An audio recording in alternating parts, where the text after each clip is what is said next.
Bonjour. Et bienvenue dans notre cours d'introduction à la programmation orientée objet, illustrée en C++. Le but de cette séquence vidéo est de vous présenter les objectifs du cours ainsi que la façon dont il va se dérouler. L'orienté objet est une approche de la programmation qui confère au programme de bonnes propriétés, telles qu'une plus grande clarté conceptuelle, davantage de robustesse face aux modifications futures, une meilleure maintenabilité.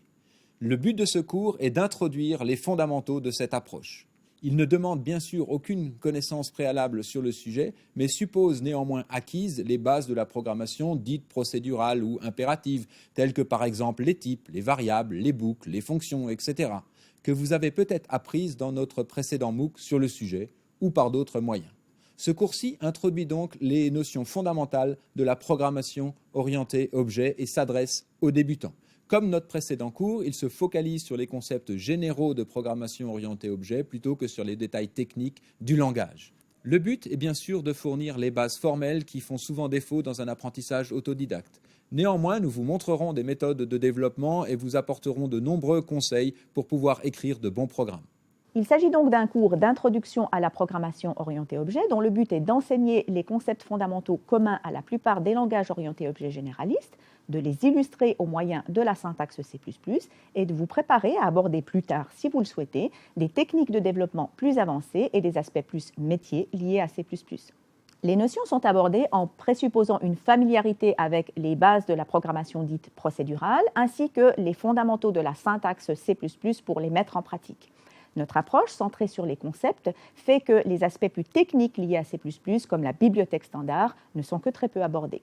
Au risque de décevoir certains d'entre vous, ce cours n'a donc pas pour objectif de vous transformer en expert C++ high-tech, ni de vous donner de certification métier dans ce langage. Il vous donnera néanmoins tout le socle de connaissances nécessaires à vous transformer en gourou C++ si vous le souhaitez plus tard. Comme la plupart des cours sur Coursera, notre cours est donné sous forme de vidéos d'une dizaine de minutes chacune. Ces vidéos contiennent des quiz qui vous permettront de contrôler au fur et à mesure que vous ayez bien compris le contenu du cours. Mais en plus de suivre le cours, il vous faudra pratiquer et pour cela, vous disposerez de quiz supplémentaires en plus de ceux qui sont donnés dans les vidéos, des exercices qui ne seront pas notés et qui vous permettront de vous entraîner et des devoirs à rendre qui, eux, seront notés. Concrètement, il vous faudra d'abord installer un environnement de développement et pour cela, vous trouverez des tutoriels sur le site du cours. Nous mettrons les vidéos du cours en ligne toutes les semaines. Vous devrez rendre 4 devoirs notés et pour chacun des devoirs, vous disposerez d'un délai de 2 semaines.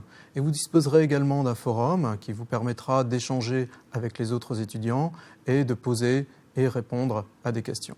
Pour apprendre à programmer, il est fondamental de pratiquer, exactement comme on doit le faire pour apprendre à jouer d'un instrument de musique. Pas de pratique, pas de bonne programmation, voire même pas de programmation du tout. Les vidéos du cours sont donc un premier point, une petite partie de votre apprentissage. Les concepts qui y sont présentés, il est important que vous les mettiez en pratique, que vous les développiez dans les exercices libres dont nous vous fournissons les corrigés et à la fois donc dans les devoirs notés que vous aurez à nous rendre.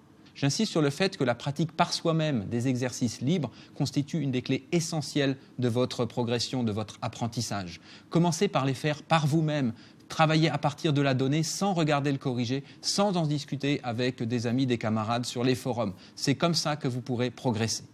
L'apprentissage de la programmation nécessite donc un travail assidu, rigoureux. Si vous pratiquez les exercices que nous vous proposons et rendez tous les devoirs notés que nous attendons, alors vous devriez faire de bons progrès en programmation, lesquels seront à la fin validés par un certificat Coursera.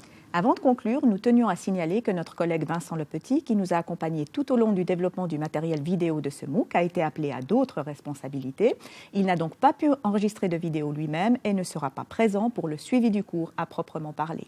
Nous tenons à le remercier pour sa précieuse collaboration et lui souhaitons bonne continuation.